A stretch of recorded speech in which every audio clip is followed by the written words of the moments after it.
A teologia da prosperidade não é evangelho. A teologia da prosperidade tem crescido muito, principalmente devido a alguns movimentos que têm chegado aqui no Brasil. E alguns, de fato, nasceram aqui no Brasil. E qual é o problema disso? A teologia da prosperidade basicamente prega que você vai prosperar, você vai enriquecer, que se você é cristão, Jesus vai te deixar rico, que Jesus vai te abençoar, que você vai ser próspero. E eu não tô falando que Jesus não pode fazer nenhuma dessas coisas. Eu acredito que Jesus faça isso. Só que essa narrativa, ela é um problema, porque as pessoas começam a querer Cristo pelo que ele faz e não por quem Cristo é. Então, quando as pessoas vão evangelizar, elas não começam a falar sobre um Jesus que cura, um Jesus que liberta, ou melhor, um Jesus que salva, um Jesus que pode te salvar, ele vai te dar vida eterna, porque ele pagou o preço. Porque se fosse pela tua capacidade, tu iria para o inferno. Mas por causa de Cristo, hoje você tem acesso aos céus, tem acesso a Deus. E a galera parece que perdeu um pouco dessa paixão do que é de fato o evangelho, que é basicamente nós precisamos de Jesus porque ele é nosso redentor, e começam a querer Jesus pelo que Jesus pode te dar de bens materiais. Jesus pode te dar um carro, Jesus pode te dar uma casa, Jesus pode prosperar a tua empresa, prosperar o teu negócio, te dar um bom emprego. Mas a gente não pode basear a nossa fé nessas coisas, nas coisas que Jesus faz por nós. Na verdade, a nossa fé tem que estar baseada única e exclusivamente em Jesus. A gente tem que pensar que se as coisas não derem certo, a gente tem um galardão. A gente não pode se basear e pensar como pessoas deste mundo que a minha prioridade da minha vida tem que ser viver o melhor dessa terra. O Senhor disse que a gente comeria do melhor dessa terra, de fato. Ele disse, ele prometeu. Mas isso não deve fazer com que o nosso coração se corrompa por essas coisas e se apaixone pelas coisas dessa terra. E isso acontece a partir do momento em que a gente pensa coisas do tipo: eu dizimo, Jesus não vai deixar acontecer tal coisa comigo. Eu faço doação, Jesus não vai deixar acontecer tal coisa comigo. Na verdade, eu já ouvi muitas vezes, e eu sou uma pessoa que cresceu indo em igrejas mais dinheiristas. Eu não sei se esse é o termo certo, mas eu cresci indo na igreja. E na igreja, eu não sei se eles de fato ensinavam isso, eu era muito pequeno pra saber. Mas eu sei que meus pais, que eram quem me levavam, meu padrasto e minha mãe, eles tinham um entendimento antes de que eu dizimo e Deus é fiel comigo. Então Deus vai me abençoar. Eu vou comprar tal e tal coisa pra igreja e Deus vai me abençoar. Eu vou pagar tal coisa pra igreja e Deus vai me abençoar. Só que no momento em que a gente abençoa esperando ser abençoado, o nosso coração não está em fazer o que é certo e o que é bom, mas sim no que Deus vai prover pra nós. Então, o que a gente deve se perguntar baseado nisso? Onde está o nosso coração? A Bíblia fala que onde está o nosso tesouro, ali estará o nosso coração. E a gente vai na igreja, culto após culto, às vezes a gente canta aquele louvor: eu encontrei o meu tesouro.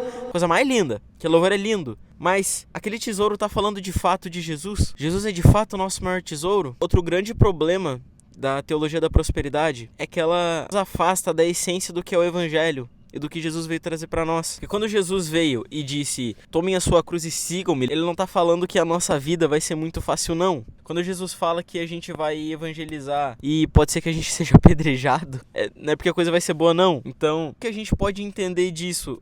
Jesus não veio para nos prometer que a gente seria abençoado nessa terra. Nosso galardão, ele é no céu. E a gente vê hoje em dia igrejas e pastores, enfim, pregando que Deus vai te abençoar e que Deus vai abrir porta e que Deus vai fazer isso, vai fazer aquilo. Amém.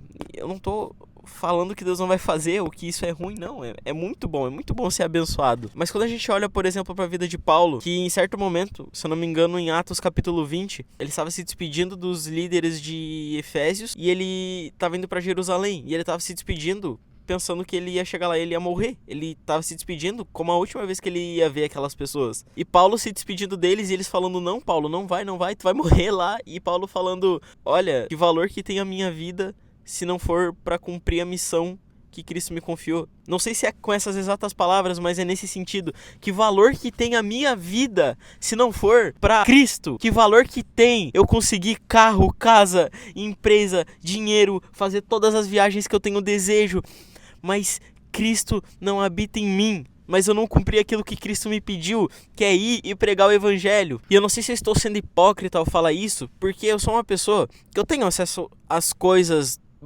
vamos falar básicas da vida. Eu tenho um bom lugar pra morar, eu tenho um bom carro, não é um carrão, mas eu tenho um bom carro, eu tenho acesso às coisas básicas, ao básico pra se viver, vamos falar assim. Tive que tirar o casaco. Então, quando a gente vê alguém falando que você vai prosperar e que Deus tá levantando tantas pessoas pra entregar tantos R$ 1.000, eu fico perguntando que nível de evangelho que é esse que a igreja brasileira tem vivido e pra onde que a gente tá caminhando. Cara, a gente tá caminhando pra lugares em que as pessoas estão pagando milhares de reais pra subir uma montanha. E eu não tô falando nada contra esse movimento. Glória a Deus. Se tá ganhando pessoas pra Jesus, de fato, se tá sendo pregado o evangelho, amém. Porém, olha, porém a gente tá cobrando pra pregar o evangelho. A gente vê hoje pregadores cobrando 40 mil, 50, 60, 100 mil reais pra ir numa igreja, pra ir num congresso, pra pregar o evangelho, a palavra de Deus. Meu Deus, o quão preocupante isso é. Olha como tá distorcido os valores do evangelho. O evangelho é um evangelho de cruz, o evangelho é algo simples. E a gente consegue dificultar colocando, sei lá, dinheiro acima. Meu irmão, o dinheiro não pode estar acima de Jesus. Não pode. Não pode em nenhum âmbito da nossa vida. E talvez isso se origine, sei lá, 2 ou 3 pontos específicos. Primeiro, falta de fé, porque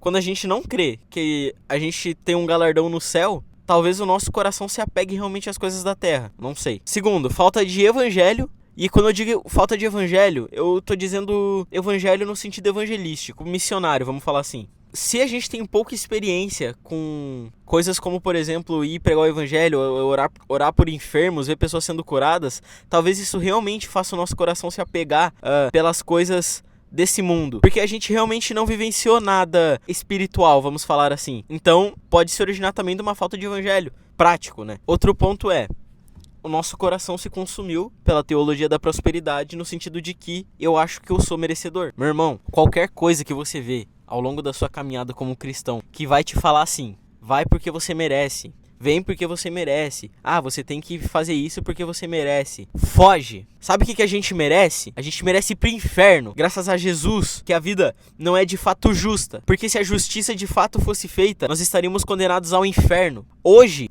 a gente só tem a certeza e a convicção que a gente pode falar que eu vou pro céu, que eu sou salvo pelo que Jesus fez por nós. Porque Jesus nos comprou com seu sangue e ele nos justificou através do seu sacrifício. Então não, tu não merece nada, além de inferno, dor e sofrimento. Sinto te informar isso. Se alguém disse que tu merece qualquer coisa, e talvez por alguma meritocracia tu mereça, beleza. Mas eu preciso te dizer, nós de fato merecemos o pior, que é o inferno, porque nós somos pecadores. Não sei se deu pra entender o que eu quis dizer. Mas o ponto-chave é que, se não for por Cristo, não adianta nada, não vale nada. Bom, pessoal, esse foi o vídeo. Eu espero que tenha servido de alguma coisa pra vocês. Deixa a tua opinião aí nos comentários. Se inscreve no canal, curte esse vídeo e tamo junto. Deus abençoe a todos.